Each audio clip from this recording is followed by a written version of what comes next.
एक बार फिर से मराठी भाषा के मुद्दे पर राजनीति महाराष्ट्र में गर्मा गई है। एमएनएस के कार्यकर्ता जबरदस्ती और मारपीट के जरिए लोगों को मराठी भाषा सीखने के लिए मजबूर कर रहे हैं। मुंबई से मेरे सहयोगी शाहिद अंसारी की ग्राउंड जीरो से रिपोर्ट देखिए। मराठी भाषा को लेकर राज ठाकरे यानी मनसे के कार्यकर्ता कई जगहों पर जबरदस्ती और जोर जबरदस्ती नहीं सिर्फ मारपीट के भी जो है लोगों को मराठी भाषा सीखने पर जोर दे रहे हैं और वो ये कह रहे हैं कि महाराष्ट्र में रहना है तो मराठी भाषा सीखना होगा।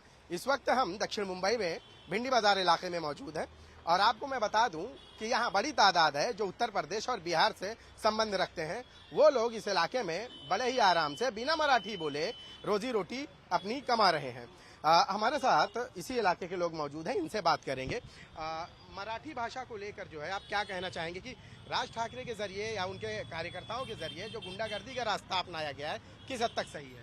देखिए, जहाँ तक मैं समझता हूँ कि ये सही नहीं है। मराठी भाषा से किसी को कोई तकलीफ नहीं है, आप बोलना चाहते हैं, लेकिन अभी किसी को आता है, कोई क्या बाहर से आता है। अब किसी को जितनी मराठी भाषा आती नहीं है, अब वो अपने रोजी रोटी के लिए महाराष्ट्र में आता है, मुंबई में आता है, तो जो पैसा कमाने के लिए आता है।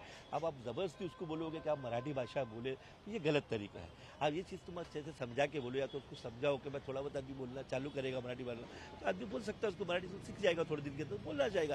अब जैसा नई जनरेशन आने वाली है तो ज़्यादातर तो पढ़ी लिखी है, मराठी सब बोलना जानेगी वो।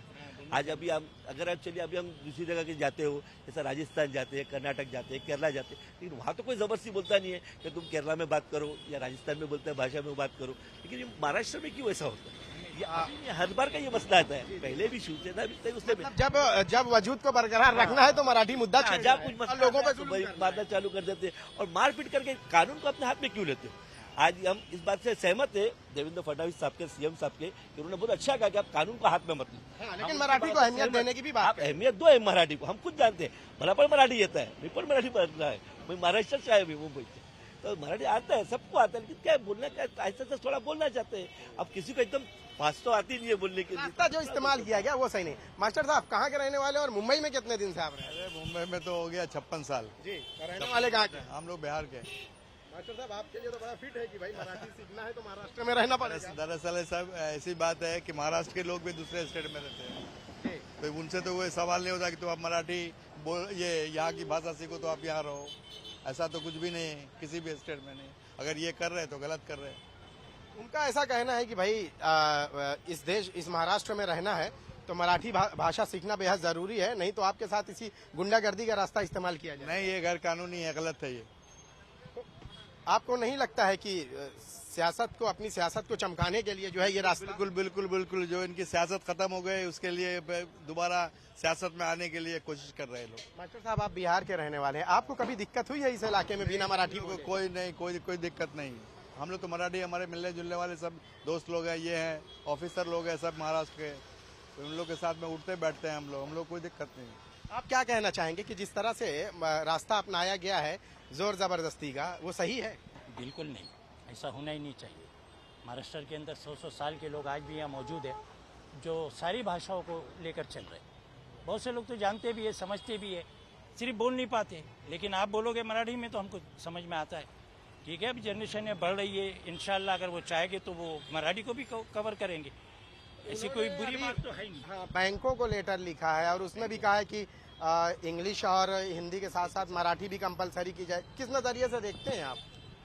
अभी ऐसा है कि जानने वाला ही कर सकता है, और नहीं जानने वाला है वो तो बेचारा मजबूर हो जाएगा, बैंक में जा ही नहीं सकेगा। अगर वो लैंग्वेज के जरिए से अगर वो अपने अकाउंट्स को कंटिन्यू करना है या उसको जारी रखना है तो वो उसके लिए बड़ी मुश्किल और दिक्कत हो जाएगी। हाँ, उसको सीखना चाहिए और वो अपने तरीके से इस महाराष्ट्र के रूल को अपनाने की कोशिश करेंगे। हम महाराष्ट्रियन हैं, हम ही मुंबई करें, इसमें कोई दो राय तो है नहीं। लंबे समय से यूपी बिहार वाले जो यहाँ हैं आपके इस एरिया में तो जो है बहुत ज्यादा, मतलब कि उनकी तादाद बहुत ज्यादा है, आपसे भी कितने कम्युनिकेशन होता है, तो आप क्या लगता है कि भाषा नहीं सीखेंगे तो उनकी रोजी रोटी गुजर बसर नहीं होगा? ऐसा तो कुछ नहीं है, भाषा सीखने नहीं सीखने से उनकी रोजी रोटी जाएगी नहीं। लेकिन ये है कि चलो अगर सीख लिया तो अच्छी बात है कि आगे उसको आगे फ्यूचर में तकलीफ नहीं हो पाएगी। क्योंकि ज़्यादातर अभी जैसा कि जैसा माहौल चल रहा है, राजनीति के हिसाब से जैसा माहौल चल रहा है कि वो प्रेशर दिए जा रहे हैं, पर ये जहाँ तक मेरे हिसाब से तो जाएगा तो बहुत गलत ये तरीका, इस तरह से इस्तेमाल नहीं करना चाहिए तरीका। राज ठाकरे के जरिए जो है मराठी भाषा को लेकर जो जोर जबरदस्ती की जा रही है, किस नजरिए से आप देखते हैं? डॉक्टर साहब एक बात बताइए कि आप इतने बिहार के बाद इतने दिनों तक मुंबई में आप रहे, आपके मिलने जुलने वालों में तो मराठी भाषी रहते हो, कभी किसी ने आपको जोर जबरदस्ती नहीं कभी नहीं, मतलब ये कभी ऐसा नहीं हुआ है। अभी आने वाली नई पीढ़ी है, नई पीढ़ी में आप कंपलसरी स्कूल के अंदर में आप ये करो, कंपलसरी मराठी आप सीखो या पढ़ो। मराठी भाषा को लेकर राज ठाकरे का जो रवैया है या उनके कार्यकर्ताओं का किस नजरिए से देखते हैं? देखो, ये हिंदुस्तान डेमोक्रेसी कंट्री है, यहाँ पर नफरत का जवाब मोहब्बत से दिया जाता है। ये जो जुल्म और जबरदस्ती मराठी बुलवाई जा रही है गलत है। इसका दूसरा ऑप्शन रखना चाहिए, इनको फ्री मराठी क्लास शुरू करना चाहिए ताकि लोग ज़्यादा से ज़्यादा मराठी सीखे। और इसका जवाब यही होना चाहिए कि नफरत की राजनीति को मोहब्बत से बदलो और प्यार, ये जो लड़ाई झगड़ा मारपीट से जो मराठी सिखाई जा रही है, ऐसा नहीं। इनको फ्री मराठी कोचिंग क्लास जगह जगह हुकूमत शुरू करे ताकि तमाम लोग मराठी सीखें। आपको नहीं लगता कि जब भी किसी सियासी पार्टी को जो है सियासत में अपने वजूद को बरकरार रखने की बात आती है, उत्तर भारतीयों को निशाना बनाना बहुत आसान हो गया है? बिल्कुल सही बात है। ये तो मतलब एक वो हो गया कि उत्तर भारतीयों के साथ साथ मुसलमानों को भी निशाना बनाया जाता है। और जब भी किसी भी कोई भी बड़े मुद्दे को छुपाना होता है तो ये हिंदू मुस्लिम और उत्तर भारतीय मद्रासी की राजनीति चलती है। राज ठाकरे का तो मराठी का इशू बहुत पहले से रहा है, जब भी रहा है उत्तर भारतीयों का। आप 2006 से इस पार्टी के वजूद को देखिए तो पहली शुरुआत मारधाड़ तोड़ फोड़ मारधाड़ और लोगों के साथ जो है जुल्म ज्यादती 2006 से शुरुआत हुई थी। 2006 से शुरुआत हुई थी और इनका जो एजेंडा यही था। इसी वजह से तो आज तक इनकी एक भी सीट नहीं आती है, इसी वजह से तो ये पीछे रह गए। अगर ये 2009 में आई थी 13 सीट। हाँ, उसके बाद से नहीं आई ना, जब देख ली पब्लिक ने कि इनका एजेंडा क्या है, उसके बाद से तो ये कभी आए नहीं है। हर बार बहुत बुरी तरह हारते।